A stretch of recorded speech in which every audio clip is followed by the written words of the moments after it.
Hi guys, and welcome back to my channel. Ready for new stories I have for you today? Let's go to the first one, about OP's mother, who disowned OP because she refuses to become a doctor.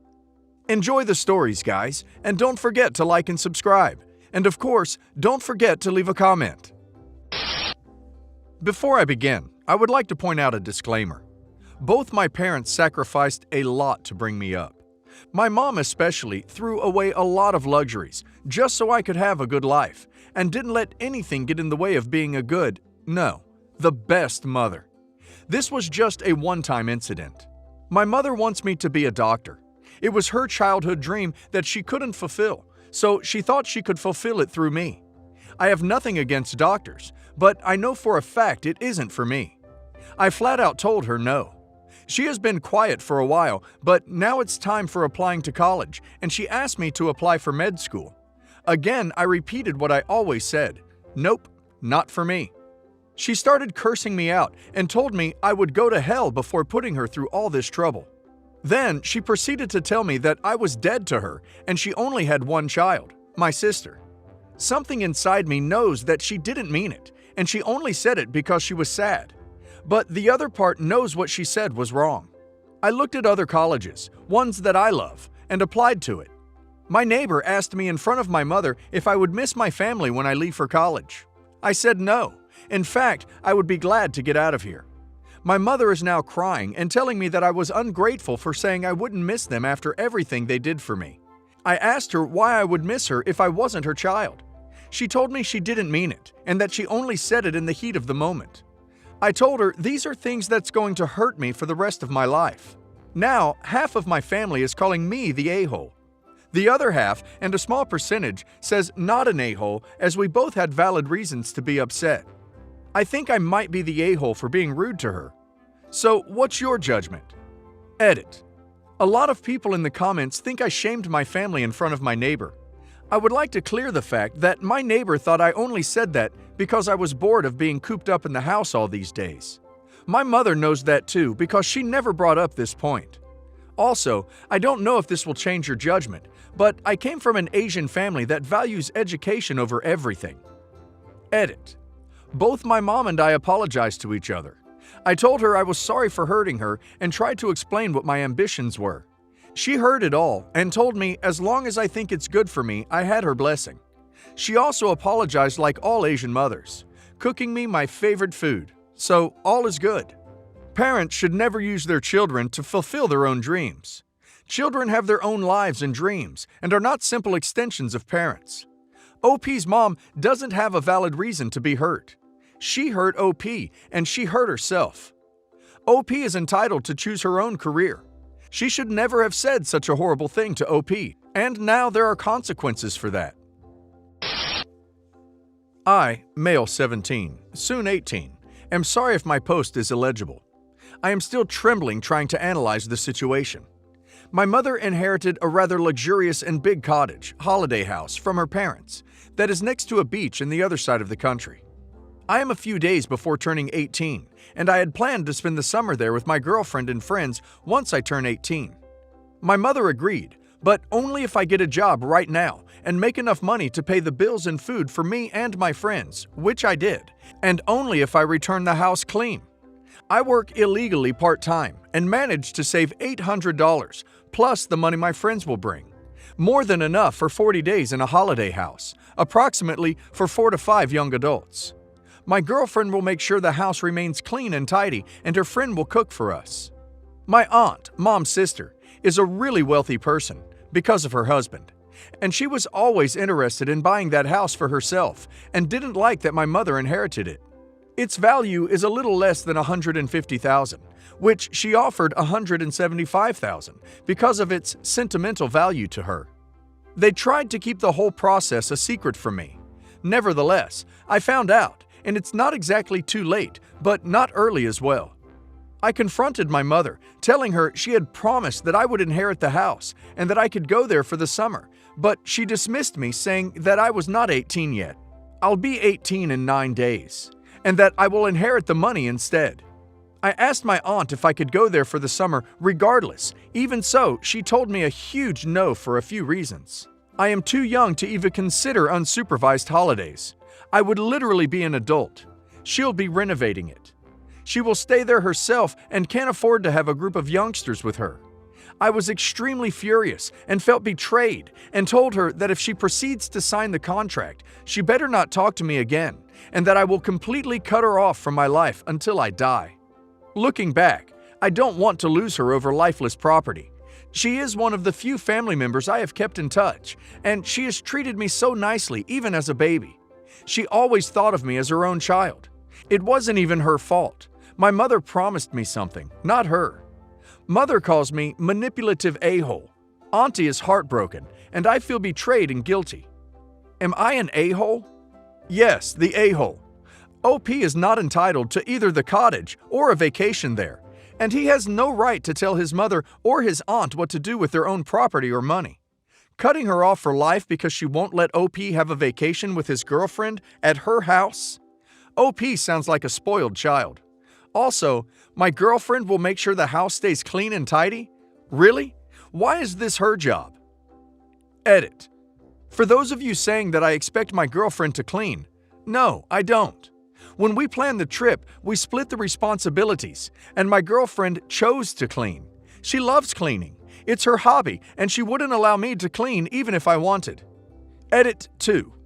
The reason I am mad at my aunt instead of my mother is because she persuaded my mother to sell the house.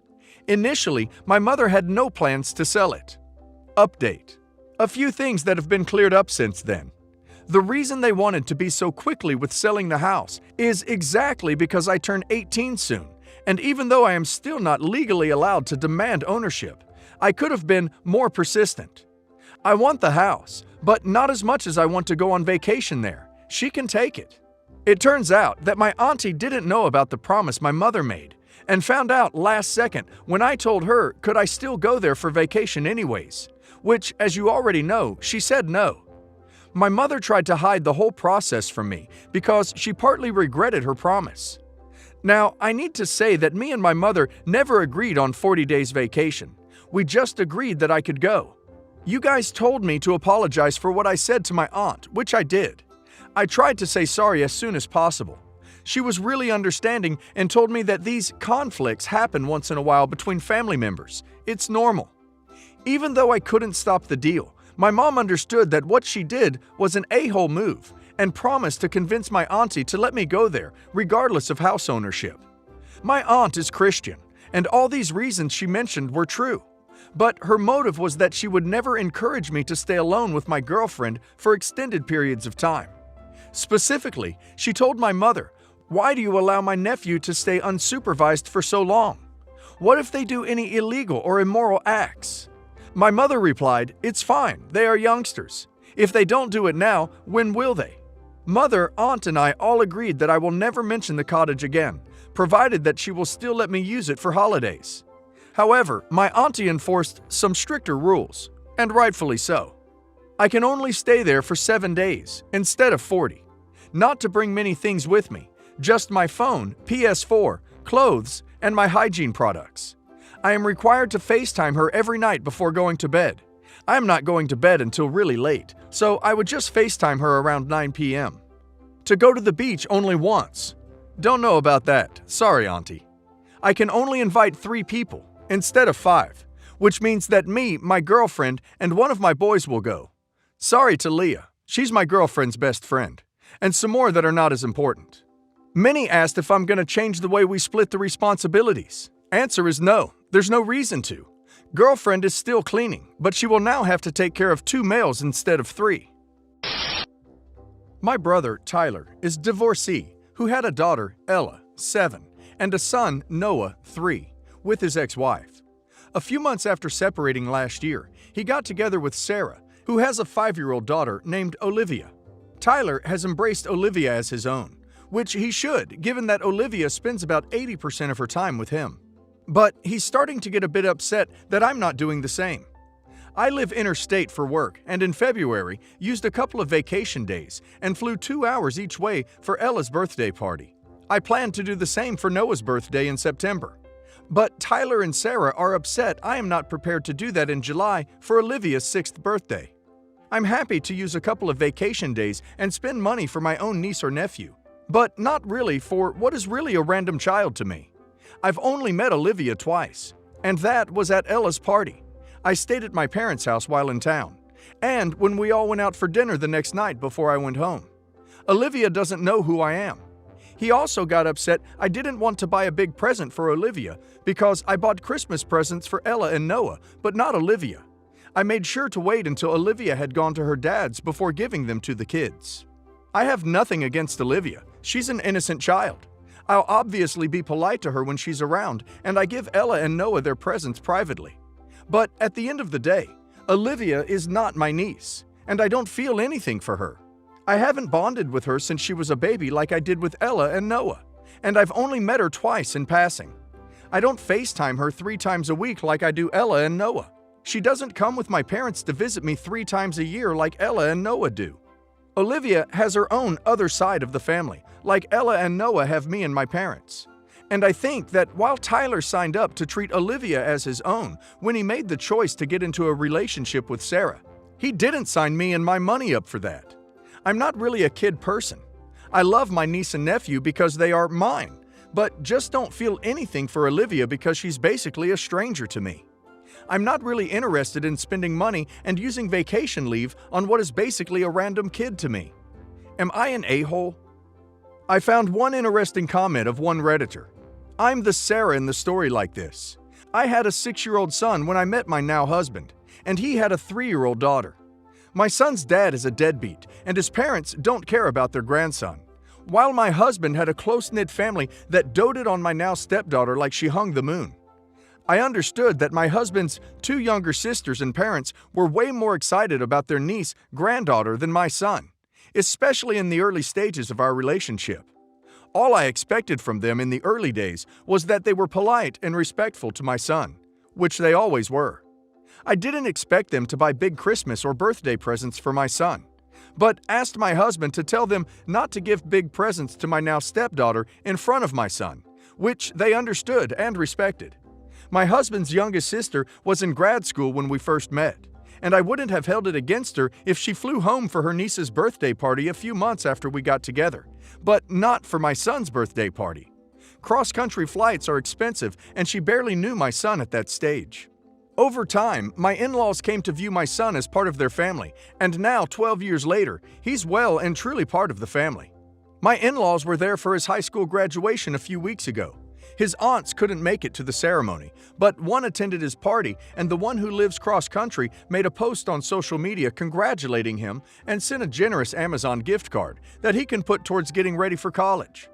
My husband and I have a son and daughter together now, and my son is not treated any differently to the 3 biological nieces and nephews, grandkids. But it took time for that to happen. It's not something that can be forced, and it didn't happen overnight. And my husband and I had a large role to play in facilitating a relationship between my son and my in-laws. We started small, like bringing him with us when we visited the in-laws, or meeting up with them for lunch somewhere, inviting them over while my son was there, etc. Acknowledging he was there while my stepdaughter Skyped, the technology at the time, her aunt who lived cross-country, and starting small with my son and my now sister-in-law just saying hi to each other at first. After a few weeks of just saying hi, they got a little comfortable having little conversations. Even if it was usually just my sister-in-law asking my son, "How are you?" and "How was your school day?" and my son saying something like, "I'm good," and "It was okay." Over time, he got more comfortable giving her longer answers, and she got more comfortable having a little conversation with him. Expecting instant doting aunt would have been weird for both of them. And guilting my husband's sister to spend a lot of time, money on my son just a few months into the relationship while they still barely knew him, and me for that matter, would not have helped, and would likely have caused resentment from his youngest sister in particular. She is one of those people who is very slow to warm up to people, but once you're in, she'll do anything for you, like sending you a $500 Amazon gift card and some expensive gaming collectible things I don't understand, but my son was super excited about when you graduate. I wonder if part of OP's resentment is that they are expecting too much too soon when it comes to a bond with Olivia. So yeah, OP is not an a-hole. if she is willing to develop a relationship with Olivia organically over time, with effort from both her and her brother, and for not being willing to spend a lot of money to go to her birthday party at this stage of the relationship. But yes, the a-hole, if she resents her existence and just wished she'd disappear from the family. She's just a kid and didn't ask for any of this.